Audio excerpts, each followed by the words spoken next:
happened? We had so much structure. All right, so we're just gonna vote because fuck this. All right, so clap if you want to see a self-help seminar about how your boss is getting in the way of your success. Clap if you'd like to unleash the beast within. I'm pretty sure that's a real talk, but yeah, who cares? Give it up for your audience volunteer, ladies and gentlemen. She's going to help you unleash the beast.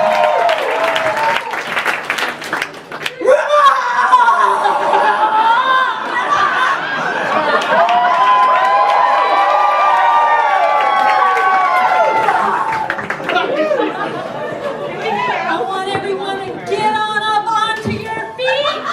Come on, right now. Right now, you came here for a reason. We're going to use our abdomens. My yoga background is coming into this one here. So, expand, inhale.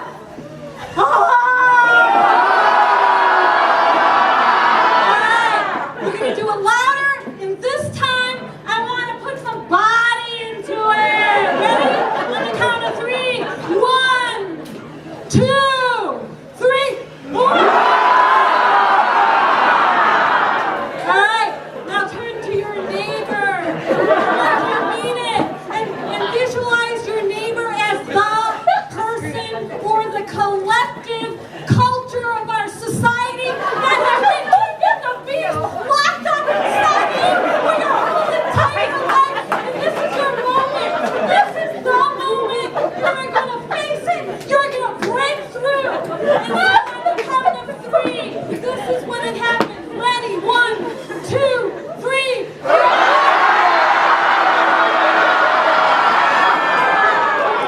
Give yourselves a big hand and have a seat.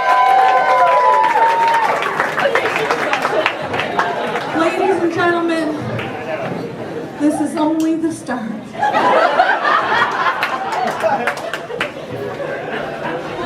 You didn't come here to go back the same old slumpy way that you walked in here. You are going to leave here a new man and a new woman with a new life.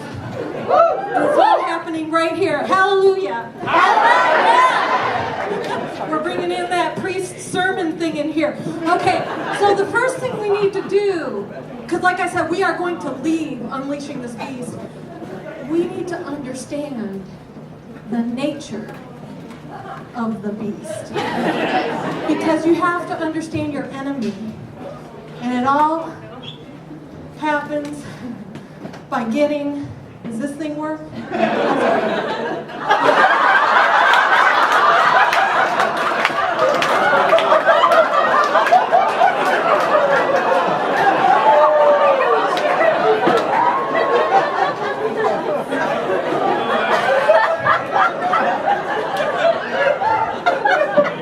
When I said that it was a collective consciousness through the entire, or in the society, beginning through your entire life, that was a freaking understatement. This oppression of beastliness has gone beyond generations and species. Okay? This is something that is beyond our human culture. It all started even with our relative primates. I mean, the picture just says it all. This guy, hold on a second here. Get this Twitter thing going on. This guy, let me tell you something. Shaming is such a horrible part of our culture, and it started way before we humans even created civilization. This guy, this ape here, is shaming this one, and suppressing and hiding his beastliness. So, here's the takeaway, my friends. The takeaway is we don't have to feel bad when we catch ourselves holding our beastliness back, because it's not our fault. It really isn't. And so we got to meet this thing with self-compassion. It really isn't our fault. It's in the culture, it's in the air, and it crosses primates. And that's why we're doing this history thing, right? Understanding the nature of it, so we don't sit here and self-flagellate ourselves for holding our beastliness back. And so the next thing we need to understand, once we got the nature of the beast part down, is understanding where it came from, is understanding some of its characteristics, how it actually takes root in our life, and why it gets suppressed in us. And that's what we're going to move to next.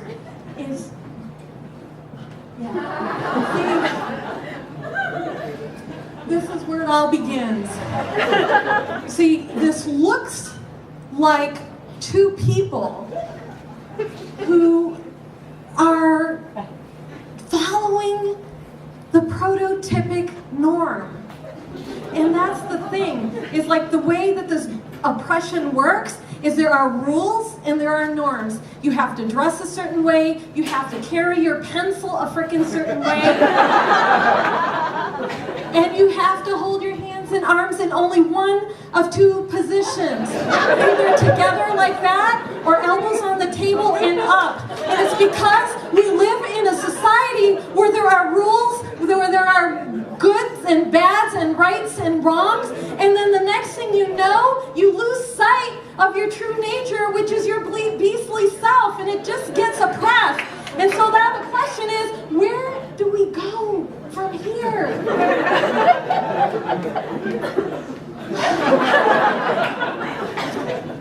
So here's the thing. So you remember the picture with the apes? Okay, so that's this part of the chart here.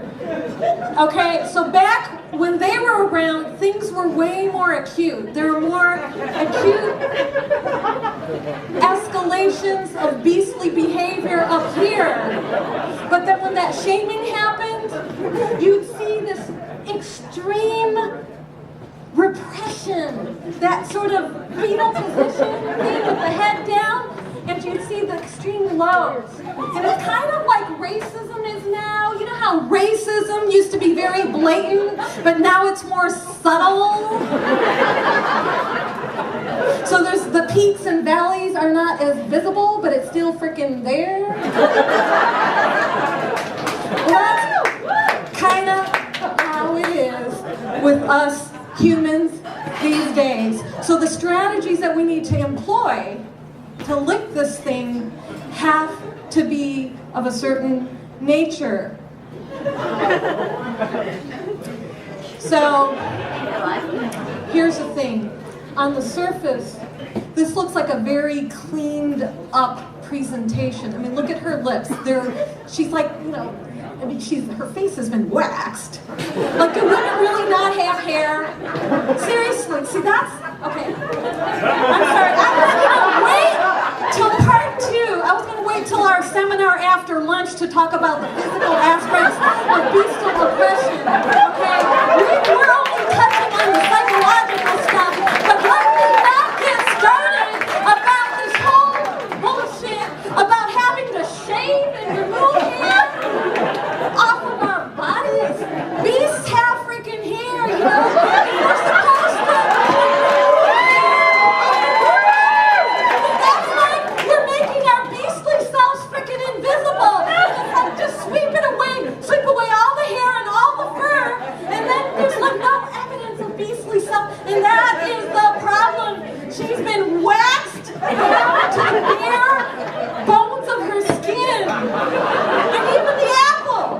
Can you even buy an apple anymore that it doesn't have its natural fur and is just like slopped on with that stupid coated wax so they can transport it across the land in these icky trucks?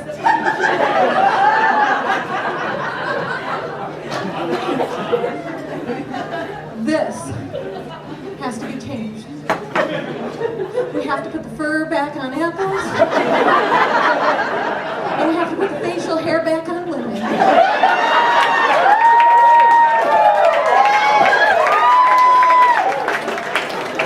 And until we can see that day, our work is not done, and I will lead seminar after seminar after seminar All right. Sorry, I got ahead of myself. I was going to wait till after lunch to talk about the physical attributes, but I just couldn't hold myself because you guys just seemed like you were ready for this. But let's move on.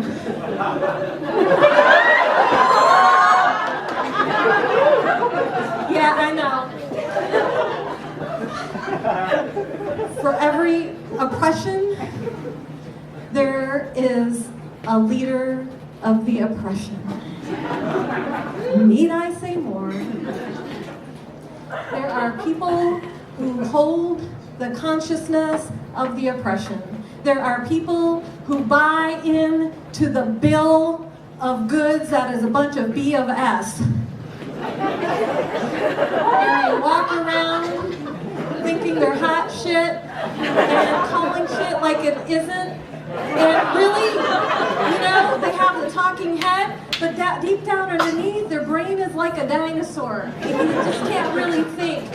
So they're talking like they know what they're talking about, and they're doing all this propaganda and talking about waxing faces and taking the fur off of apples and shaming each other. And so our first strategy is to identify where in our leadership is this propaganda being propagated? And we have to not vote for people like that.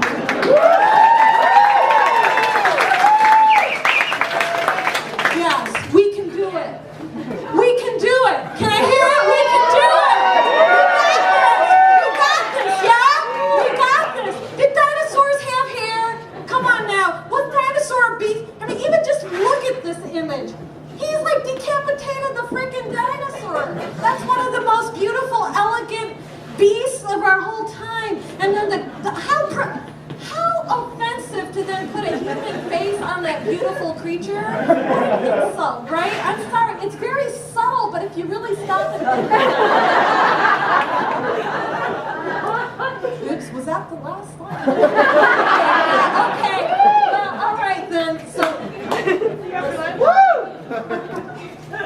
I think you guys got me on this. You guys got me on this? Oh yeah. Okay, who's here ready for real? Who here is for real ready? I want to see some hands go up. Okay, because we're going to break for lunch in a minute. We're going to break for lunch. And here's what I want to tell you. Okay, we've got some stations set up here. Okay, there's one in the corner back there. And we've got private rooms as well, because this can be sensitive. It's hard to really feel like we're in a safe space to let our inner beasts out. So we have a team of, I've got some assistants here who've been trained to sit down with you and talk about your personal situation. And then in the afternoon, we're going to break out into groups and help you come up with your personal strategy of how to make a transition so that your inner beast can come out and lead the way in your life, even though you're in a dominant culture that is anti-beastly. So I want you to all, when we break here in a second, to go to one of those rooms. There are people in the back. They can just take your name. But before we leave here, I want you to all stand up one more time. One more time. Come on, get up on your feet. Yeah, and face the person next to you. And this time, say it like it's done.